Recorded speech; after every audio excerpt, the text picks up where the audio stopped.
질문 있으면 받겠습니다.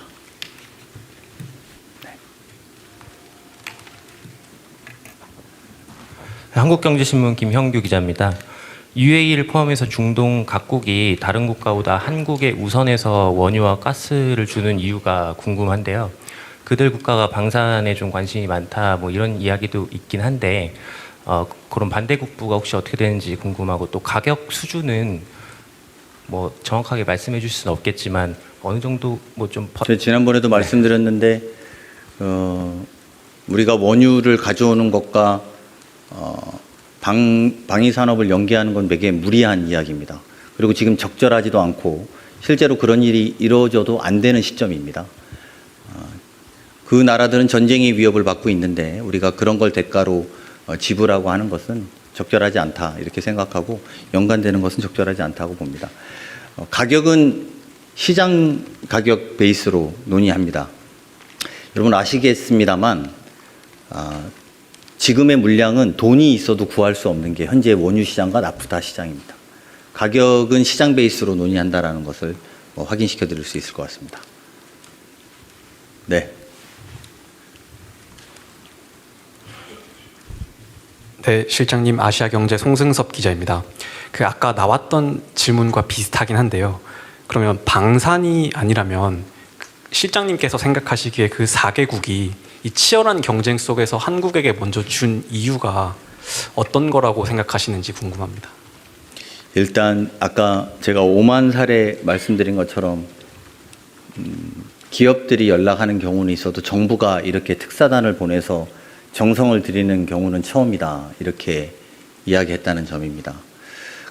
오만은 그런 경우라고 보시면 되고, 카자흐스탄 같은 경우에는 우리와 향후에 핵심 광물 자원 개발이라든지 도시 개발이라든지 이런 사업을 하고 싶은데 지금 이런 국면에서 어려울 때 도와줘야 된다는 공감대가 형성됐다고 저는 생각합니다.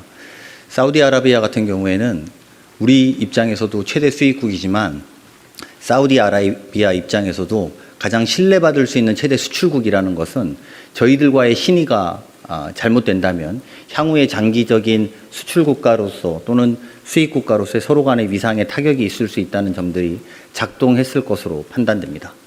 그들이 왜 저희들의 제안을 받았는지는 그분들에게 여쭤봐야 되겠습니다만, 제가 예측컨대는 그런 부분이 아닌가 이렇게 생각이 듭니다.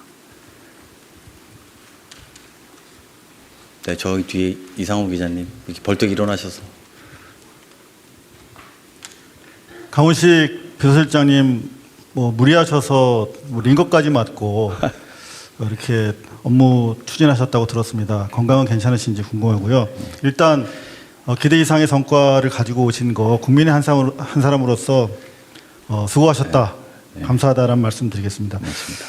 방금 우리 악영 기자께서 물으셨던 것처럼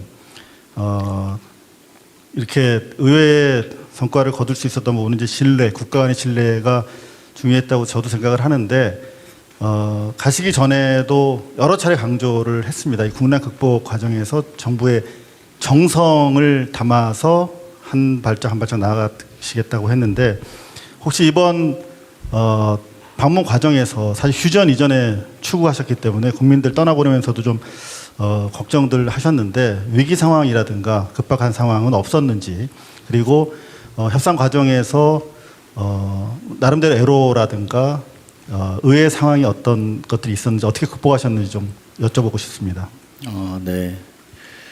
일단 건강은 오늘 아침에 청와대에 갔더니 청와대 분들이 얼굴이 되게 안 좋아졌다고, 그래서 비비크림 바르고 나왔습니다. 사실 협상이 쉽지는 않았습니다.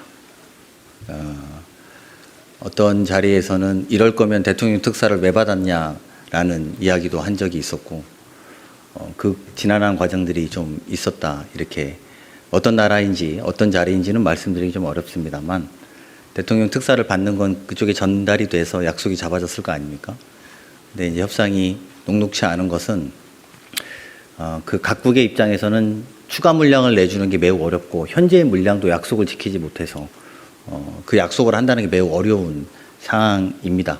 전쟁의 상황이고, 또 어떤 데들은 에너지에 대해서 모라토리움을 선언한 나라도 있고, 그럴 정도 형편이 어렵긴 합니다만 말씀드렸던 것처럼 우리가 정성을 다했고 그 정성이 통한 측면이 있을 거라고 조심스럽게 생각해 봅니다.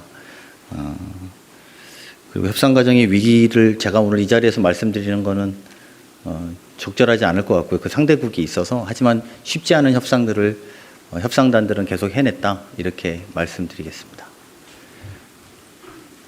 네, 네. 네, 실장님 MBC 홍신영입니다. 아까 원유 확보하신 게 한 3달치 분량이라고 하셨고 나프타는 한 달치 수익량의 막 먹는다고 하셨는데요. 최근에 김정관 장관이 우리 비축률을 방출하지 않고도 4월은 넘길 수 있고 지금 원유는 한 80% 정도 우리가 확보된 상태라고 했는데 그럼 여기서 그렇게 플러스가 돼서 사실은 뭐 가을까지는 좀 안정적인 상황인 건지 그게 좀 궁금하고요. 가시기 전에는 카타르 얘기는 없었는데 대통령 친서를 또 전달을 하신 점이 미리 준비는 또 하셨는데 이게 어떻게 그렇게 방문을 카타르까지 하시게 된 건지 그것도 좀 궁금합니다. 어젯밤에 산업부 장관이 어젯밤에 이제 이 특사의 내용을 보고 받으셨던 것 같은데요. 개인적으로 연락이 와서 정말 많은 성과를 냈다고 본인도 되게 좋아하시면서 수고하셨다고 문자가 왔었는데요.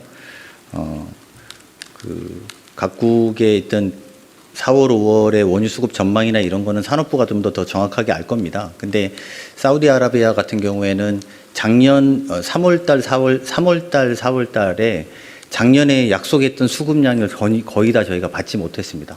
저희가 가장 많이 수급해야 되는 나라였는데, 그리고 4월달, 5월달에 이거를 선적하겠다고 한 아까 제가 보고드린 물량을 선적 날짜를 못 잡고 있었습니다. 그러니까 그것도 불투명했었는데요. 그거를 가능하게 투명하게 이제 이번에 선적을 안정화시킨 거고, 또 6월부터 12월까지는 2억 배럴에 해당되는 걸 확보한 것이 성과였다라고 말씀드릴 수 있을 것 같습니다. 카타르는 사실은 아까 제가 잠깐 말씀드린 것처럼 도착한 다음 날 아침에 휴전이 됐다 이렇게 돼서 저희로서는 그러면 온 김에 또 마지막 경유지가 카타르였습니다. 이렇게 비행편이 사우디는 아예 없고 오는 비행편이 카타르를 경유해서 와야 되는데 온 김에 우리 원래 카타르가 LNG 모라토리움 선언해서 한국과 약속을 못 지키겠다라는 보도도 있지 않았습니까? 그래서 급하게 여기를 좀 가서 말씀을 드려야겠다 이렇게 생각을 했고, 외교부와 현지 공간들의 적극적인 협조 속에서 정말 운 좋게 국왕을 만날 수 있었고, 국왕께서도 그런 보도가 나왔던 앞뒤 경위를 설명하시면서 하지만 이렇게까지 찾아와서 한국이 카타르와의 우호 관계를 계속 만들어 가겠다라는 상황 속에서 당연히 약속을 최우선적으로 지키겠다고 답변을 해 주셨습니다. 물론 호르무즈 해협이 거기는 풀려야 됩니다. 다른 데랑은 다르게 다른 나라들은 호르무즈 해협과 무관하게 수입할 수 있는 데를 저희가 집중적으로 찾아봤던 것이고, 그거는 그 다음날 아침에 휴전이 됐다고 해서 호르무즈가 열리나라는 기대감으로 저희가 방문하게 돼서 LNG라도 정확하게 확실하게 하자라는 취지로 방문했는데, 굉장히 고마워하시면서 한국과 같이 이것 말고도 이건 당연히 지키고 AI 등 많은 산업에 대해서 투자하고 늘려나가자, 한국에 투자하겠다라는 의사를 주셔서 그거를 위한 실무 워킹 그룹을 다음 주 중에 만들기로 했습니다. 그거는 향후에 결과가 좀 나오는 대로 또 좀 만들어진 다음에 여러분들한테 보고를 드리도록 하겠습니다. 네. 네.